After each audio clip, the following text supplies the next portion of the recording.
Welcome back. In today's video, we are going to learn about having some little customization for our box plots. We learned that we can have it in black and white, but what if we want to make it visually more beautiful? We can add colors. Let's learn how we can do that.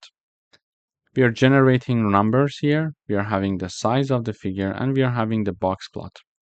We are having the data. The patch artist function is going to help us. It is assigned to true and it is going to help us to fill the box plot with color. So it allows us to fill the box plot with the color.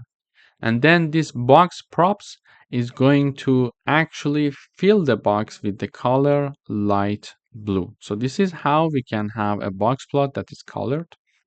Also, another concept that we can have here is about the notch.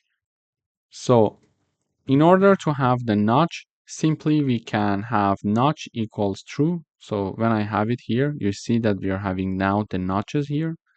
And it is going to give us some information about our data. So when we are having the narrower notch, it means that we are having higher confidence in the median, and when we are having it wider, it means that we are having more variability in our data. So it's very important to have it if you want to do some measurement and statistical tests and assumptions, and you want to check some information there.